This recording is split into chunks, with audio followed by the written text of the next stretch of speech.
Hello అండి. అంటే ఇంట్లో వెజిటేబుల్స్ అయిపోయినప్పుడు ఇలా ఒక 3 గుడ్లు, 2 ఆనియన్స్‌తో ఇలా కర్రీ చేయండి. చాలా బావుంటుంది. అప్పటికప్పుడు చేసుకోవచ్చు. అంటే ఈజీగా అయిపోద్ది. అంటే ఎక్కువ ఇంగ్రీడియెంట్స్ కూడా లేకుండా ఈజీ వేలో చేసుకోవచ్చు. ముందుగా స్టవ్ వెలిగించి ఒక గంజు పెట్టుకొని తగినంత ఆయిల్ పోసుకోండి.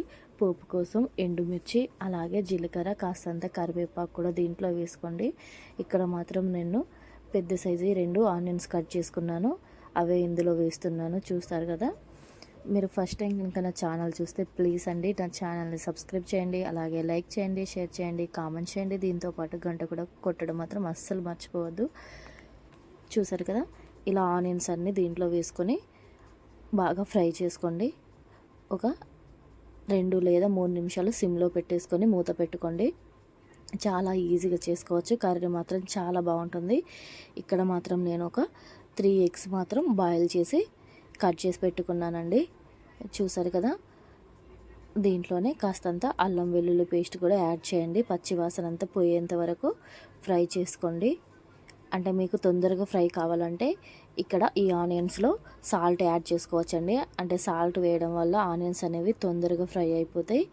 ఇలా మొత్తం కలుపుకొని ఒక 2 నిమిషాల పాటు మూత పెట్టుకోండి. మూత తీసుకుని మళ్ళీ ఒకసారి కలుపుకొని తగినంత పసుపు, అలాగే స్పైసీకి తగ్గట్టు కారం కూడా దీంట్లో యాడ్ చేయండి. చాలా సింపుల్గా అయిపోద్దండి రెసిపీ. టేస్ట్ మాత్రం చాలా అంటే చాలా బాగుంటుంది. ఒకసారి మీరు తప్పకుండా ట్రై చేయండి. ట్రై చేసిన వాళ్ళకి అనుకుంటే కామెంట్ చేయండి. చూసారు కదండి. ఇలా స్పైసీకి తగ్గట్టు కారం కూడా దీంట్లో వేసి మళ్ళీ ఒకసారి మొత్తం మిక్స్ చేసుకోండి. చాలా సింపుల్ ప్రాసెస్ అండి. అంటే అప్పటికప్పుడు అంటే ఇంట్లో ఏం లేనప్పుడు కూడా ఇలా చేసుకోండి. చాలా బాగుంటుంది. ఇంకా సమ్మర్లో ఈవినింగ్ ఇలా కనుక చేశారంటే అంటే వేడి వేడి రైస్లో తింటాం కాబట్టి చాలా బాగుంటుంది. ఒకసారి ట్రై చేయండి. చూసారు కదండి. దీంట్లోనే తగినంత సాల్ట్, కాస్తంత ధనియా పౌడర్, దీంతోపాటు ఎగ్ మసాలా కూడా కాస్తంత యాడ్ చేయండి. అంటే ఎగ్స్ వేయకముందే మసాలాలు వేసుకోండి. ఇక్కడ మనం వాటర్ వేయట్లేదు కాబట్టి ఓన్లీ ఎగ్ ఫ్రై లాగానే చేస్తుంటాం కాబట్టి అంటే బాయిల్డ్ ఎగ్స్ దీంట్లో వేస్తాం కదండి కట్ చేసుకున్నవి. అందుకే ఇప్పుడే మొత్తం మసాలాలు సాల్ట్ వేసుకొని ఇలా ఎగ్స్ కూడా వేసుకోండి. అంటే ముందుగానే మసాలాలు వేయడం వల్ల మనం మొత్తం మిక్స్ చేసుకుంటాం కాబట్టి సాల్ట్ మసాలాలు అన్నీ కలిసిపోయి ఉంటాయి.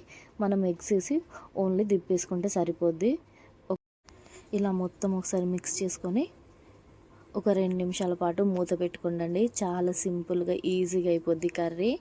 అంటే చిన్న పిల్లలు మాత్రం బాగా ఇష్టంగా తింటారు. అంటే మనము పెద్ద పెద్ద ఎగ్స్ అయితే ఇంత వాళ్ళు చించుకోవడానికి ఇబ్బంది పడతారు, మళ్ళీ చించి ఇమ్మంటారు. అలాంటప్పుడు ఇలా కనుక చేశానంటే ఇష్టంగా తింటారు.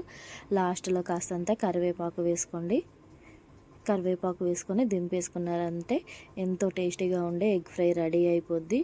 నా ప్రాసెస్ కనుక మీకు నచ్చితే నా ఛానల్ని సబ్స్క్రైబ్ చేయండి. అలాగే లైక్ చేయండి, షేర్ చేయండి, కామెంట్ చేయండి.